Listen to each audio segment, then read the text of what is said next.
सोचो अगर किसी को बेहोश करके रेगिस्तान के बीचों बीच मरने के लिए छोड़ दिया जाए और जब उसे होश आए तो पता लगे कि ना पैरों में जूते हैं, ना पीने के लिए पानी है और ना ही उसके पास खाना है।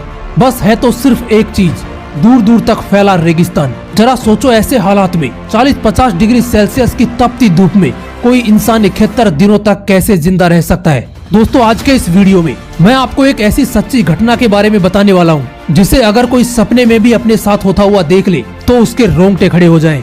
कहानी शुरू होती है 1970 को, जब ऑस्ट्रेलिया के विक्टोरिया में रिक्की मैगी नाम के एक लड़के का जन्म हुआ। उसका बचपन एक मिडिल क्लास फैमिली में आम बच्चों की तरह गुजरा। जब वो टीन एज में था तो उसका परिवार आर्थिक परेशानियों से जूझने लगा और इस वजह से उन्हें शहर बदलना पड़ा और इसी बीच उसके पिता की मौत हो गई। अब रिकी के पास इतने पैसे नहीं थे कि वो अपनी पढ़ाई पूरी कर सके, इसलिए उसने पढ़ाई छोड़कर छोटी सी उम्र में ही नौकरी करना शुरू कर दिया। उसने एक के बाद एक कई नौकरियां की। वो कभी मछुआरा बना, कभी सिक्योरिटी गार्ड की नौकरी की, तो कभी इलेक्ट्रिशियन के तौर पर काम किया। लेकिन अब उसके साथ कुछ ऐसा होने वाला था जो उसने कभी सपने में भी नहीं सोचा था। बात है सन 2006 की। जब वो 35 साल का था तो उसे पश्चिमी ऑस्ट्रेलिया के पोर्टलैंड से एक लेटर आया जिसमें उसे एक सरकारी जॉब ऑफर की गई थी और ये मौका रिकी नहीं छोड़ना चाहता था। इसलिए वो इसे ज्वाइन करने के लिए पूर्वी ऑस्ट्रेलिया से पश्चिमी ऑस्ट्रेलिया के लंबे सफर पर निकल पड़ा। दोस्तों ऑस्ट्रेलिया दुनिया का छठा सबसे बड़ा देश है, लेकिन इसकी 85% पॉपुलेशन समुद्री तट से 50 किलोमीटर की दूरी पर ही बसती है।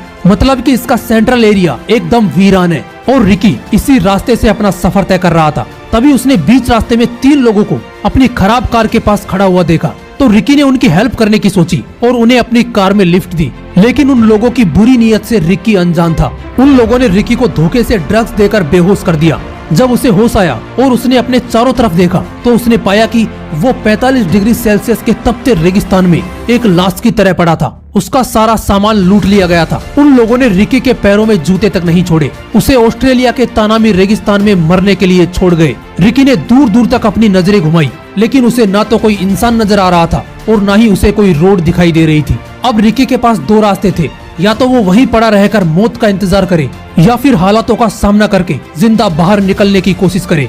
वो कई घंटों तक लगातार एक दिशा में चलता रहा। फिर उसे रेत का एक ऊंचा पहाड़ दिखाई दिया। रिकी ने उस पर चढ़ के देखा तो उसे एक सीजनल नदी दिखाई दी। वो उस नदी के बहाव के साथ साथ चलने लगा। इस बीच वो कई बार बेहोश होकर गिर जाता। दोस्तों उस बीहड़ रेगिस्तान में वक्त गुजारना मौत के आगे दौड़ने के बराबर था, क्योंकि वहाँ पर दिन में तापमान 45 डिग्री सेल्सियस के ऊपर चला जाता और रात में 10 डिग्री सेल्सियस से भी नीचे आ जाता और ऐसे हालात में बीमार होने के चांस 80% हो जाते हैं। रिकी ने वहाँ पर छोटी छोटी गुफाओं में कई ठंडी रातें गुजारी। उसने खुद को बचाने के लिए हर वो कोशिश की जो ऐसे हालात में जरूरी थी। उस वक्त सिर्फ एक चीज थी जो उसके फेवर में थी और वो थी उस वक्त ऑस्ट्रेलिया में चल रहा बरसात का मौसम, जिसकी वजह से उसे छोटे छोटे गड्ढों में पीने के लिए पानी मिल जाता और जब पानी नहीं मिलता तो जिंदा रहने के लिए उसे अपना पेशाब तक पीना पड़ता। यहाँ तक कि खुद को जिंदा रखने के लिए वो सांप, मेंढक, चींटियां, छिपकली और पेड़ों की जड़ों को भी खा जाता था। जैसे जैसे दिन गुजर रहे थे हालात बिगड़ते जा रहे थे।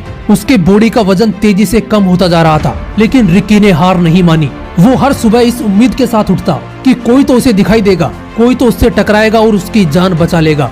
और इसी उम्मीद के साथ वो 71 दिनों तक ऐसे ही भटकता रहा और 72वें दिन वो भटकता भटकता विरिनडूडू कैटल स्टेशन के पास पहुंच गया। वहां पर मार्क क्लिफर्ड नाम के एक आदमी की नजर जब उस पर पड़ी तो वो देखकर हैरान रह गया। ऐसा लग रहा था जैसे कोई कंकाल भटक रहा है, क्योंकि दोस्तों इन 71 दिनों में रिकी का वजन करीब 58 किलो तक कम हो चुका था, जो पहले 106 किलो था। रिकी ने पूरी बात मार्क को बताई और बेहोश हो गया। जब उसकी आंख खुली तो वो हॉस्पिटल में था। दोस्तों तानामी रेगिस्तान दुनिया की सबसे खतरनाक और वीरान जगहों में से एक है, जहां से रिकी का जिंदा बाहर निकलना किसी चमत्कार से कम नहीं था।